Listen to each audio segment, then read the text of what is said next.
Welcome to our Mathematics 10, Module number 4.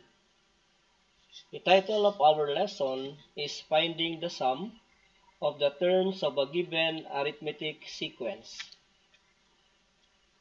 At the end of the lesson, you are expected to find the sum of the first nth terms of a given arithmetic sequence and solve word problems involving arithmetic series. Formula in finding the sum of the nth terms of arithmetic sequence. First, we have S sub n equals n over 2 times a sub 1 plus a sub n. The second formula is S sub n equals n over 2 times 2a sub 1 plus d times n minus 1. We use the first formula if the first and last term are given. We use the second formula if the last term is not given. For the first formula, it states that S sub n is the sum of the first n terms, n is the number of terms, a sub 1 is the first term, and a sub n is the last term. For our second formula, it states that S sub n is the sum of the first n terms, n is the number of terms, a sub 1 is the first term, and d is the common difference. Let us try this first example. Find the sum of the first 16 terms of the arithmetic sequence 8, 11, 14, 17, 20. First thing to do is to determine the given, where a sub 1 is equal to 8, the common difference is 3, the number of terms is 16, and the missing is the sum of the 16 terms. In this problem, the last term is not given. So therefore, we will use the formula S sub n equals n over 2 times 2a sub 1 plus d times n minus 1. Next thing to do is to substitute the given in the formula. So after substitution, we will now perform operations. So from that substitution, we have S sub 16 equals 16 over 2 times 2 times 8 plus 3 times 16 minus 1. Let us now perform operations. We now have S sub 16 equals 8 times 16 plus 3 times 15. Next, we have S sub 16 equals 8 times 16 plus 45. Next is S sub 16 equals 8 times 61. Then the final answer is S sub 16 equals 488. Thus, the sum of the first 16 terms of the series is 488. Next example, we have if the first n terms of the sequence 9, 12, 15, 18 are added, how many terms give a sum of 126? In this given problem, we need to determine the given. where a sub 1 or the first term is 9, the common difference is 3, the number of terms is missing, and the sum of n terms is equal to 126. In this given problem, last term is not given. So therefore, we will be using S sub n equals n over 2 times 2a sub 1 plus d times n minus 1. After that, we need to substitute the given values in the formula. So we have now, for S sub n, we have 126 equals n over 2 times 2 times 9 plus 3 times n minus 1. Next solution will be, we perform operations and we use the distributive property. So we have now 126 equals n over 2 times 18 plus 3n minus 3. Continuing the solution, we now have 126 equals n over 2 times 15 plus 3n. Next thing is to multiply both sides of the equation by 2, or using the multiplication property of equality.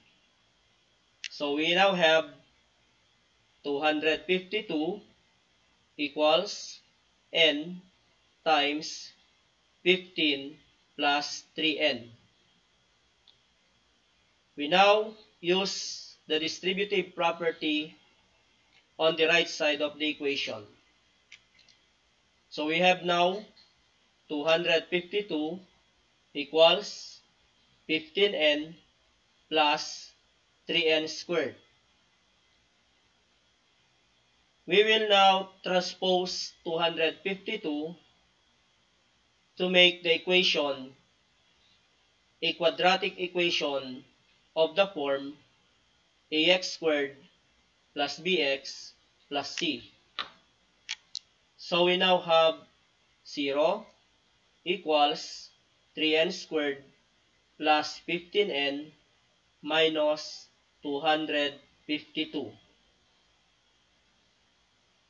From that quadratic equation, we can observe that all the numerical coefficients in the right side of the equation are all divisible by 3. So we will divide both sides of the equation by 3. On the left side, since we have 0, so dividing it by 3, it gives also a result of 0. So on the right side, we have 3n squared plus 15n minus 252 divided by 3. So the quotient now on the right side of the equation is n squared plus 5n minus 84. So since we have now a quadratic equation, we can solve for the value of n using factoring. So by factoring, we have now 0 is equal to quantity n plus 12 times n minus 7. If we are going to solve for the roots of this quadratic equation, we equate its factor to 0. First, we have n plus 12 equals 0. And n is equal to negative 12. The second factor, n minus 7 equals 0. Then, the value of n is equal to 7. In this given solution, we will disregard negative 12 because the domain is the set of positive integers. So therefore, the number of terms that will add up to 126 is 7.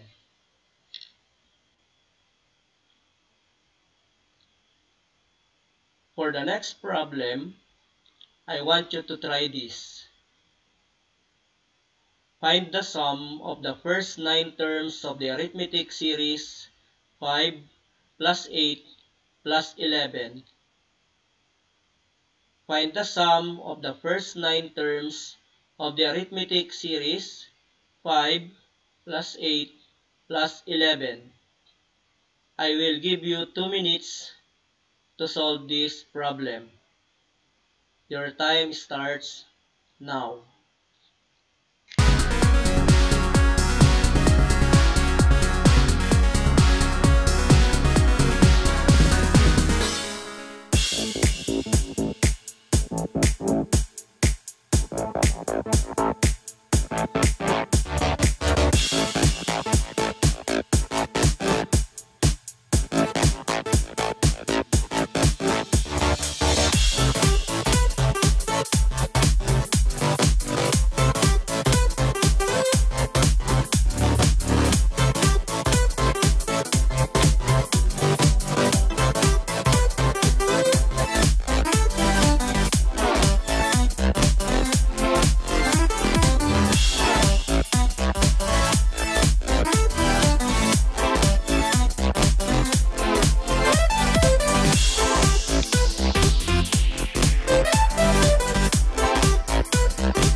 Okay, time's up.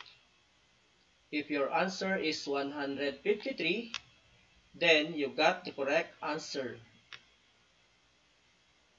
If not, let's try to solve the problem. Is find the sum of the first 9 terms of the arithmetic series 5 plus 8 plus 11. We need to write the given in the problem, where a sub 1 is equal to 5, d is equal to 3, n is equal to 9, and the sum of n terms or 9 terms is unknown. So since the last term is not given, again we will use this formula. S sub n equals n over 2 times 2a sub 1 plus d times n minus 1. Let us substitute the given values in the formula. S sub 9 equals 9 over 2 times 2 times 5 plus 3 times 9 minus 1. Let us now perform operations after substitution. So we now have S sub 9 is equal to 9 over 2 times 10 plus 3 times 8. Next solution, we have S sub 9 equals 9 over 2 times 10 plus 24. So in this case, we will add first 10 and 24. So we have S sub 9 equals 9 over 2 times 34. We will now divide 34 and 2 to get S sub 9 equals 9 times 17. So the product now of 9 and 17 is equal to 153. So the sum of the first 9 terms of the arithmetic series is 153. For the next example, find the sum of the integers between 1 and 70 and are divisible by 3. Find the sum of the integers between 1 and 70 and are divisible by 3. In this case, we need to write again the given. So the given are a sub 1 is equal to 3. Take note that we are going to find the sum of the integers between 1 and 70 and are divisible by 3. So between 1 and 70, the first term or first integer that is divisible by 3 is 3. So a sub 1 or the first term is 3. And for our last term or a sub n is equal to 69. And 69 is divisible by 3. And for our common difference, d is equal to 3. Since the integers are divisible by 3, therefore, the common difference is 3. N is missing, or the number of terms is missing. And also, the sum of n terms is also missing. Observe that in this problem, there are two missing terms. The number of terms and the sum of n terms. So in this case, we will solve first for n. So we will solve for n using the formula for the nth term of arithmetic sequence. We have a sub n equals a sub 1 plus d times n minus 1. Let us substitute the given values for this formula. So we have, for the value of a sub n, we have 69 equals a sub 1 is 3 plus the value of d is 3.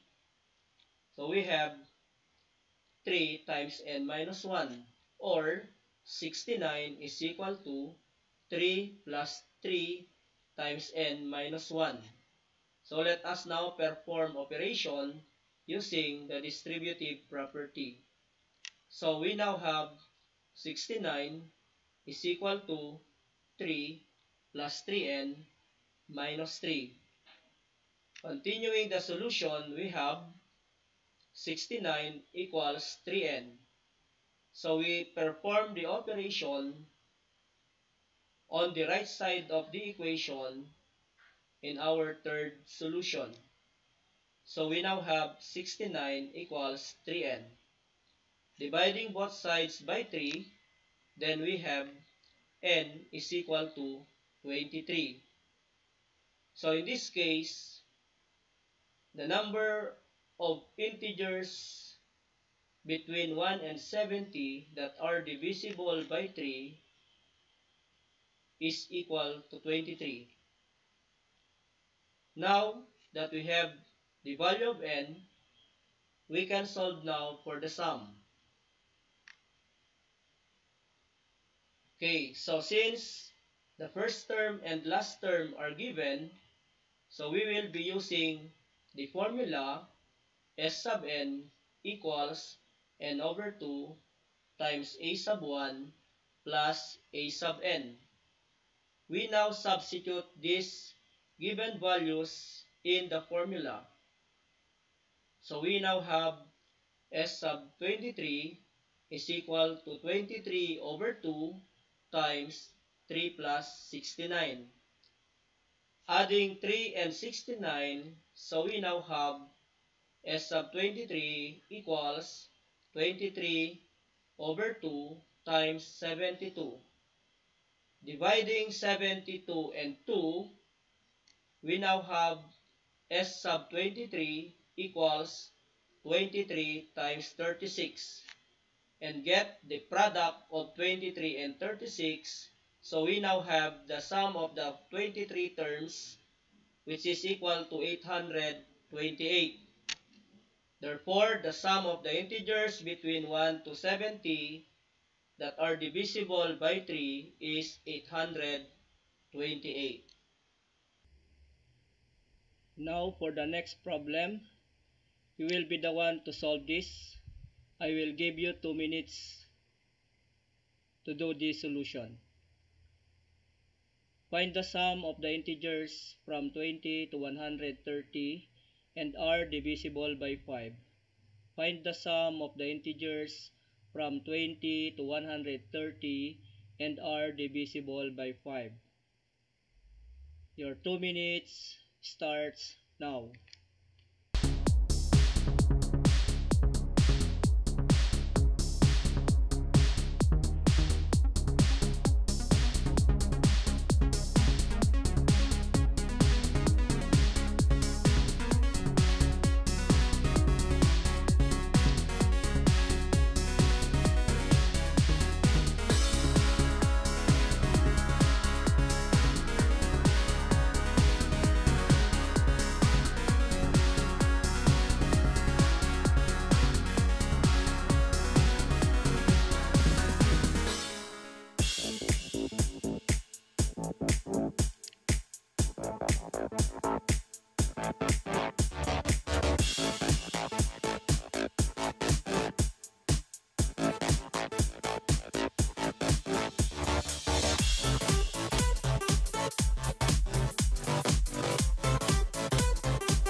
Okay, time's up. So, if your answer is 1,725, then you got the correct answer. If not, follow this solution. So, first thing to do is to write the given. For our first term or a sub 1, that is 20. And for our last term or a sub n, we have 130. Take note that we will find the sum of the integers from 20 to 130. And the first term in that given problem is 20 and 130 is our last term. For the value of d or common difference, that is equal to 5. Since the integers that are divisible by 5 from 20 to 130, their difference is 5. For our n or number of terms is missing. And also the sum of n terms is missing in the problem. So in this case, we have two unknown, the number of terms and the sum of n terms. So first thing to do is to solve for n. And to solve for n, we can use the formula for the nth term of the arithmetic sequence. We have a sub n equals a sub 1 plus d times n minus 1. Next thing to do is to substitute the given values in the formula. So we have 130 equals 20 plus 5 times n minus 1. We will now use the distributive property by multiplying 5 and n minus 1. So we have 130 equals 20 plus 5n minus 5. Subtracting 20 and 5, we have 130 equals 5n plus 15. In this equation, we will use subtraction property of equality by subtracting 15 to both sides of the equation. So we now have 5n equals 130 minus 15. Subtracting 130 and 15, we have 5n equals 115. Dividing both sides by 5, n is equal to 23. Now that n is given, we can solve now for the sum. So in this problem, first term and last term are given. So we will be using the formula S sub n equals n over 2 times a sub 1 plus a sub n. Next is to substitute the given values. So we have S sub 23 is equal to 23 over 2 times 20 plus 130. So we will add first 20 and 130 to get 23 over 2 times 150. The next is divide 150 and 2 to get 23 times 75. The product of 23 and 75 is 1,725. Therefore, the sum of the integers from 20 to 130 that are divisible by 5 is 1,725.